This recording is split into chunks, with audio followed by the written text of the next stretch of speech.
Welcome back to High Class Gear. Get yourself ready for another great video. You won't find anyone with more realistic and intriguing stories from the big 80s and the weird 90s than this channel.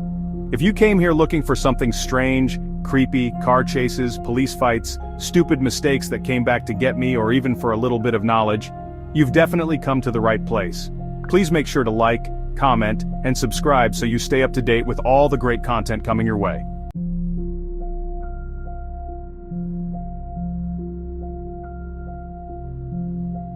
The following story takes place in the year 1995 on the way back from a class in Ashland, Oregon. It was a long drive, and I knew that I wasn't going to make it back to my house in Eugene without it hitting dark. I'd already sorted out my mapping and timings.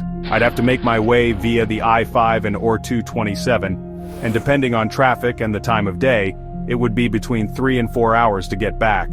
I don't know what was going on today, but the traffic was a little bit thick. My 3 or 4 hour journey looked like it might be closer to 4 or 5 hours when it was all said and done.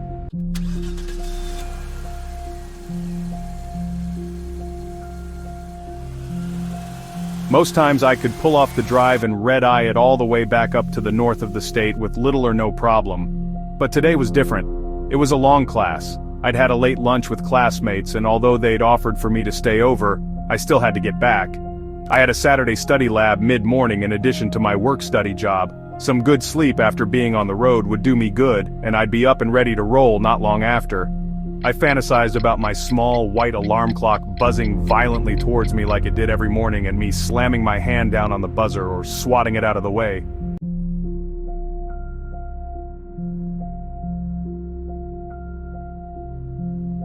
It was a regular and welcome habit, and I looked forward to seeing it. There was something comforting about going to bed at night and hearing that familiar tick, and I could see it light up at night just before it went off, and then that buzz would start.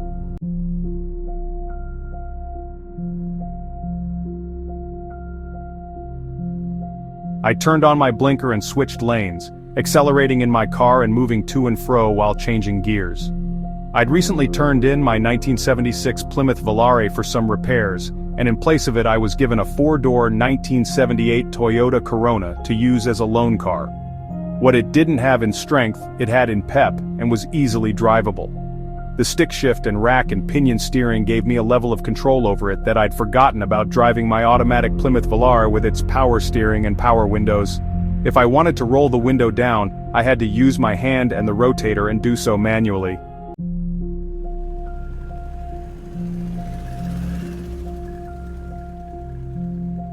It didn't have the comforts of my Plymouth, but there was something wholesome and even nostalgic about this rustic little machine. I was able to get more miles to the gallon with the unleaded gasoline, and the car warmed up quickly when I put on the heaters. It was small but comfortable, and the bucket seats were roomier than I'd thought they'd be. Don't get me wrong, the Volare is a boat, and the front seat is like the couch in my living room. But the Corona had some great qualities too. I always had somewhere to park, and I could fit it into the smallest spaces.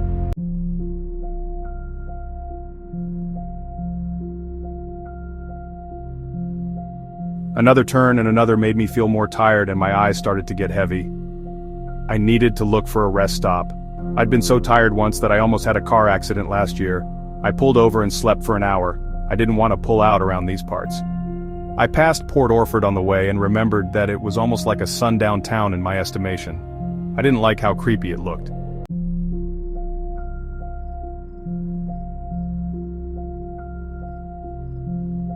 I needed to rest though, and fast. When the next turnoff came, I took it and quickly looked for a less intimidating looking town. I turned in and looked for the normal sign, welcoming me to the town. But there wasn't one. Where was the name of this town? I'd passed Klamath Falls, then Grants Pass, then Port Orford, then Coos Bay. Where the hell am I?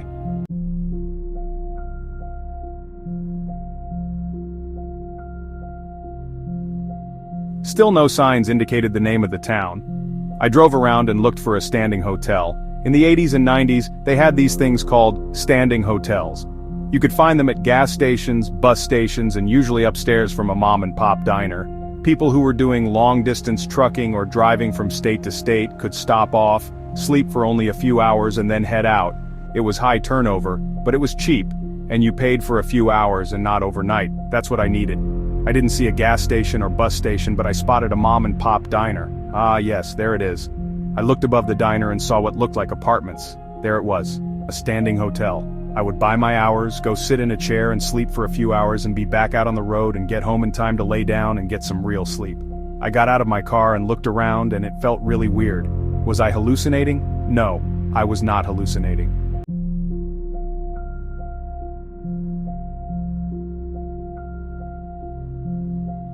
I was immediately struck dumb by one thought. Where are the children? From the time I turned my car into this unnamed town, I hadn't seen a single child. In fact, I'd not seen a kindergarten or even an elementary school. Come to think of it, I'd not seen a park, a tire swing, a big toy, a slide, or even a park for kids. Where are the children?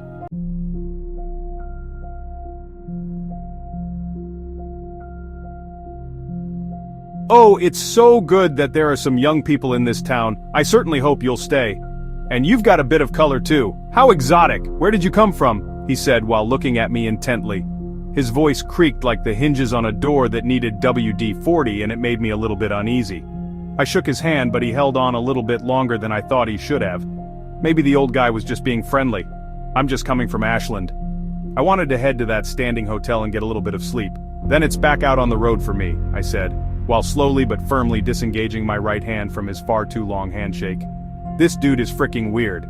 Nice meeting you. I think I'll go now, I said, trying to end the conversation in a courteous way. The man stayed standing, looking at me. Was he looking at my butt or just me?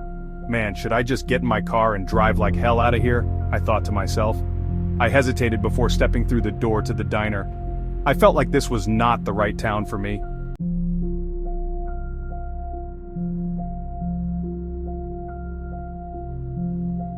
I didn't know the name of the town. There were no children or young people, and every time I turned around, people were looking. Was it skin color or just because there were no children here? Like, at all. Like, there were no kids at all on the horizon. I thought it over and made a snap judgment to go inside because by this time I was hungry. I walked in and the bells on the door jingled, drawing the attention from the diners inside. They all looked up, some from newspapers and others with their coffee still in their hands. Others continued loudly munching on their toast and looking at me.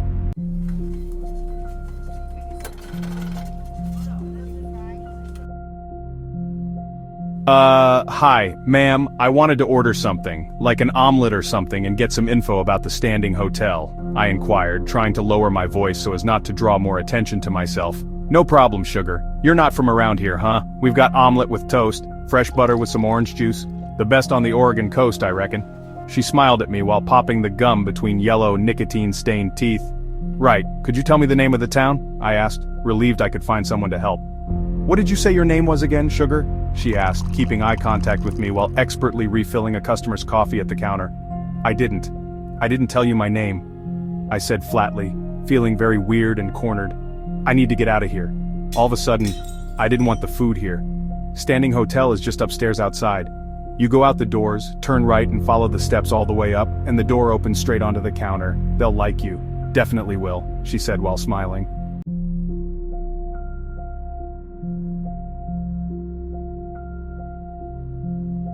I turned and briskly walked out of the diner without a word and made my way up the stairs, following her directions until I found the double glass doors and made my way inside.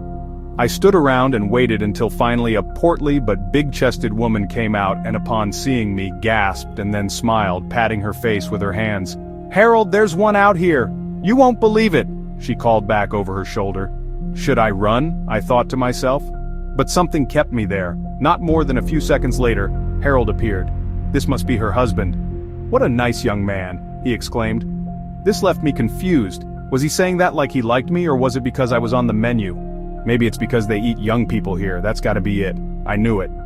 I thought about asking the name of the town, but then thought better when I remembered the reaction in the diner.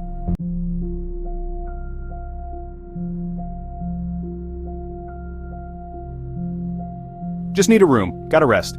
I told them my intentions, where it had come from and what I wanted. They were strangely excited to give me a room and before I knew it, I'd handed over the cash, taken the key, and was now following the wife up to my room. So nice that young people are here. Haven't seen any in so long, never had any here in so long. Always wanted my own little people to hear the pitter-patter of little feet. She babbled on while guiding me up the steps by motioning. following her from behind. I could see she was taking me up to the third floor into a corner room.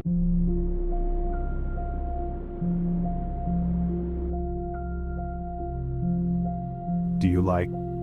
She turned and smiled at me before unlocking the room. I don't know, I haven't seen the room. "No, do you like all of this?"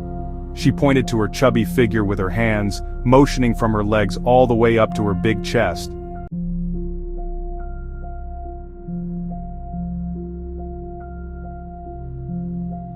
Before I could respond, she turned her back to me and put the key in the room door and opened it. She turned on the light and guided me into a barely furnished room. It had a table next to the door, and on the right was a large window. The rest of the room was pretty simple. A bed with just one comforter. No mirror, bare walls, not even a Bible placed by the Gideons. She showed me a clean but very basic bathroom and a sink that looked like it had seen better days. After her twirling and showing me the mini tour, she reached out with her right hand and pinched my cheek and gave it a soft shake from left to right.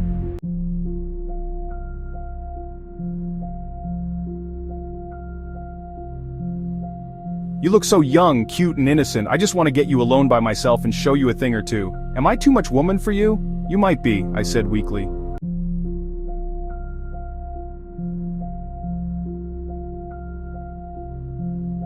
She laughed softly, and upon hearing her husband call out to her, sought excuse from me to leave the room and shut the door promptly behind her. And in that instant, she was gone. My hunger returned and I felt thirsty as well. I took the key to the room the woman gave me and put it in my pocket while shutting the room door behind me. I walked straight down, and before reaching the stairs I could see a Coke machine and a snack machine next to it. I didn't trust the diner or the front desk. I'll buy something that's packaged, and the prices weren't too bad.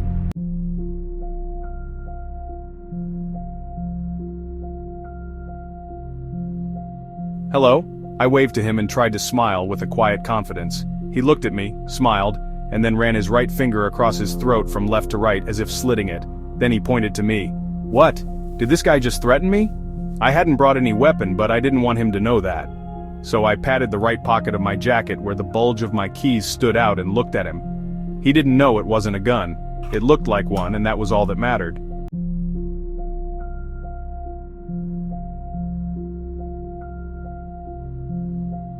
I went back up to my room and closed the door and locked the top-bottom locks and pulled the chain across the door.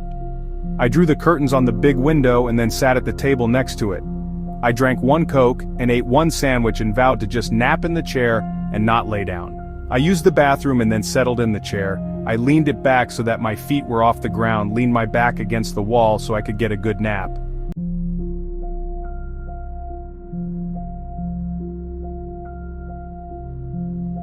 I get all the benefits of sleeping lying down, but I was still alert enough to wake up if I heard anything. And I'm glad I did. I heard footsteps in front of the door not more than 30 minutes after my shutting the door.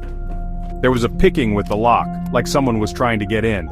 Then I heard keys jingling. Someone was trying to put his key in the door. It was either that guy or the people from the front desk. I had put my key in the door to block anyone from coming in. Whoever was on the other side saw this and started banging on the door. They paused, then banged again. Then they tried to, with another key, more jingling of keys and then trying the door again.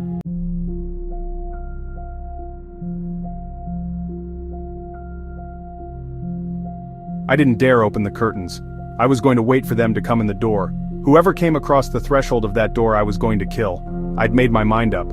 I felt slight beads of sweat form on my forehead. I was wearing a beanie and pulled it down past my eyebrows to catch the sweat and stood up from the table, waiting for the door to swing open.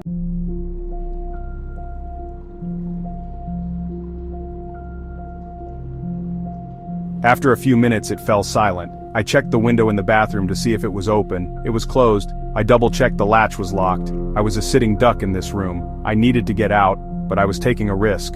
I knew that if I went outside I was naked until I got to my car. Once I reached my Corona, I had something in the glove compartment that would end any debate. The issue was whether I could get there. Hell, was the car still there? This was my best chance.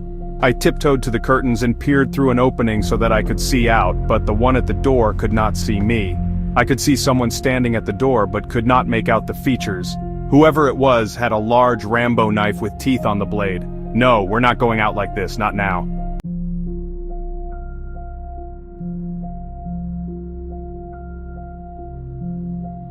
I just reached 21 years of age and this is not happening. I've survived until this point. Some psycho with a blade isn't ending it this quick. I'm not going out quiet. I decided I would swing the door open and take my chances. Before I unlatched and unlocked the door, the person quickly turned to his right. Without showing his face, he ran down the stairs and was gone. And I was about to be gone too. I grabbed the room key, unlocked the door, stuck the key in the lock outside and made my way to the car, leaving the remaining Coke bottle and sandwich in the room. They can have it.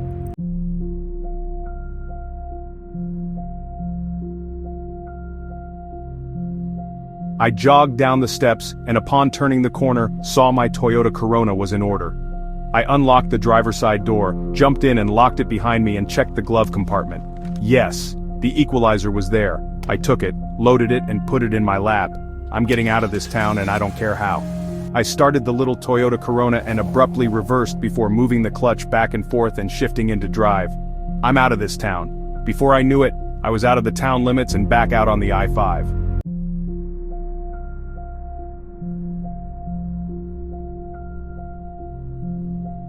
No more stops, no more rest stops, no pausing at any sundown towns. I don't care if I have to drive all night. I'm going back to Eugene without a pause. I checked the gas tank meter and it was established on full. I exhaled in relief and smiled for the first time on the drive.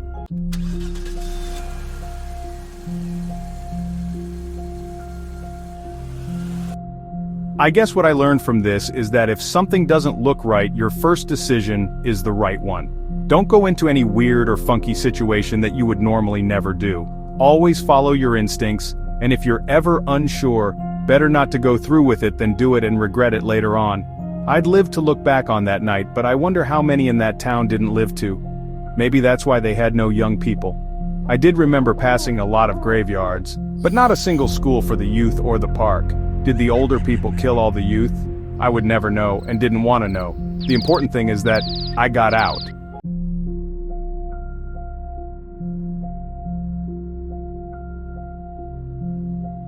If you enjoy these videos and what we do here, subscribe to the High Class Gear channel, give us a like, and hit the notification bell so you always get updates on new content every week. Stay safe out there.